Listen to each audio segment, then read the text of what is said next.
Ningizim Afrika asanibonani dumelang apshini and low. This Dr. Oti Ikehla Makehla, the Oracle of God, Inkosi Yamatongo. I'm on the level le ukuthi ngithi kuwena mina ngimkhulu kunezangoma ngimkhulu kuneinyanga.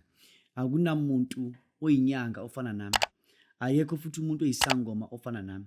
Akunamuntu okwazi ukuphatha abantu abadlula abantu enginabo abangilandelelayo like ngokumsebenzi wethongo. Futhi akekho umuntu onabantu ukuthi wamlandela kangaka spiritually ongengambona mina oyisangoma. Both ebunyangeni nasenkonzweni nokuteacher izinto eziningi bengihambile ngiyemazweni ngaphandle la emazweni ngekhona bengihambile ngiyofundisa abantu ngento zenkolo. Ayiso ukuthi amandla enginawo ayasabeka. Le nduku lengiphethe la yinduku ephatha osakulu entweni kusho kuphi eZimbabwe. Sekuru umuntu ukuthi kuthiwa umkhulu kakhulu emoyeni. Ngaye amagama ye-grandmaster umuphatha induku efana le eZimbabwe. Kuthiwa usekuru. Sekuru umuntu ukuthi akusinyanga, umuntu ukuthi usedlule the level of being a healer, a level of being a sangoma, a level of being a prophet. Le nduku le inento enye ukuthi inamandla ngendlela esimanga. Once le nduku le umuntu amshanga ekhanda uyafa sometime. Once le nduku le ingane enqane yangena la kule nduku le khona ingane encane ayiphili. Le nduku le ehlala khona ayihlaliswa ejaridini njengobona ihlele ekhaya. Ihlele ekhaya ngoba kuthiwa imichumane nami. Uma iqeda le nduku le kumele ihambe. La ihlala khona kumele ihlale eduze nala kunamanzi khona. Eduze nala kunomhlanga khona. Eduze nala kunoNkulunkulu wasemanzini khona. Le nduku le njengoba uyibona la, the way it is designed kuthiwa i-ring yomuntu wasemanzini. That's why iphatha osekuru. So ngilande into banginikeza yona, banginika lo msebenzi lo. Njengoba le nduku le ngilandile, akusho ukuthi le nduku le was designed specially for me. No, le nduku le ibiphatha usakuru wale uMayeshi. Uyena kade phatha le nduku le. uMayeshi le nduku le wayishiya. So because of mina, I was able to pray to pay the price. I was able to ngithole le nduku le nezinye izinto engize ngidalule. Ngiyathokoza. Bakwethu, my topic is about uhlanga lemali. Uma ngikhuluma ngohlanga lemali, I'm talking about impande esikwazi ukuyifaka kuwena emzimbeni ukuze ukwazi ukuthi ube nemali. Uma sikhuluma ngohlanga lemali, sikhuluma ngento ukuthi ikwazi ukwathrektha imali ikude, ikwazi ukuthi ize kuwena. Abantu bakurecognize, abantu bayikhiphe imali, abantu beze nemali kuwe, imali bekhona ekhaya, imali bekhona emzini, imali yenzeke phezulu kwesimo sakho sokuphila. We need ukuthi lo muntu lesimfake uhlanga lemali. Uma umuntu ukuthi you want money, you want power, you want zakho ziyenzeke, angikhuluma ukuthwala. This is not about ukuthwala, off record ukuthwala. This is about into ekuvula isimo senhlanhla, isimo semali, isimo sokuphakama, isimo sokukhuleka. Ena kitshebetso ya lehlaka la tšhelete. Lehlaka la tšhelete ke lehlaka le ke le kenyang ho wena, tlhaka ya tšhelete. Ke kenya ho wena hore tšhelete mo e leng teng yo wa tumele tšhelete yo batle. Ha o le motho o reng nna mkhulu Oti, Dr. Oti, the Oracle of God, ngifuna ukuba nemali, ke nyaka go ba le tšhelete, ke nyaka go ba le tšhelete. Mowe ke a go bereka ka lehlaka la tšhelete, ke a go bereka, so that wherever you go, you can attract money, power, fame, and riches. But it is not ukuthwala. Uhlanga lemali, it is not ukuthwala.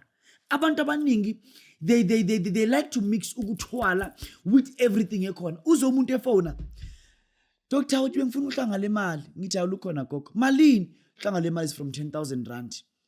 Mkhulu Oti anye ukuhlanga lemali libalingane zami. No, uhlanga lemali is not ukuthwala. Uhlanga lemali, it is not ukuthwala.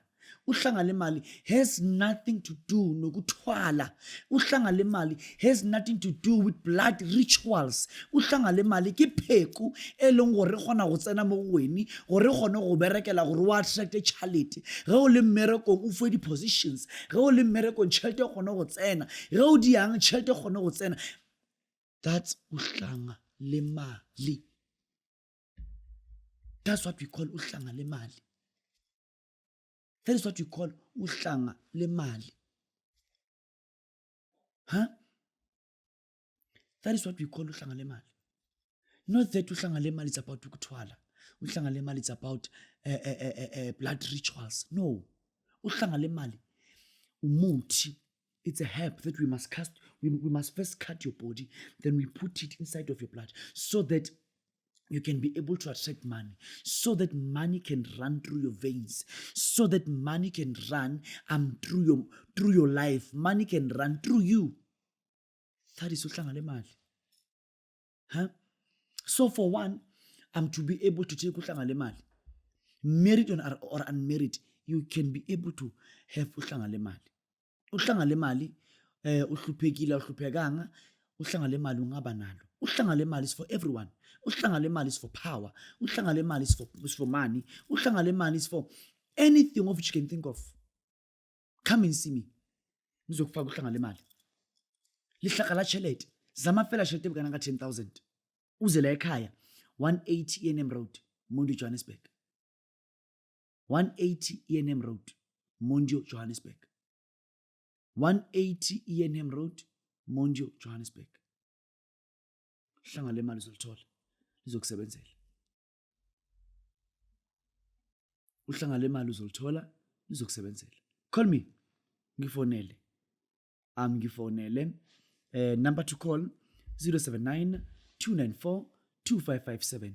079 294 2557. Lama number evela ku screen. Call me. Uzokusiza. I'll be able to assist you. Impilo yakho ikwazi ukuthi ishintshe. I'm here for the betterment of your life. I'm here to change your life. I'm here to rescue you from lempilo iphilayo.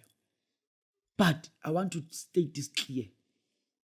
I don't only deal with money rituals, money what. No. Mina I deal ninto eziningi. Ngilapha abantwana. Ngilapha abagulayo.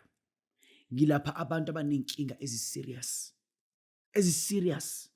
When I say serious, ngilapha abantu abanenkinga eziserious.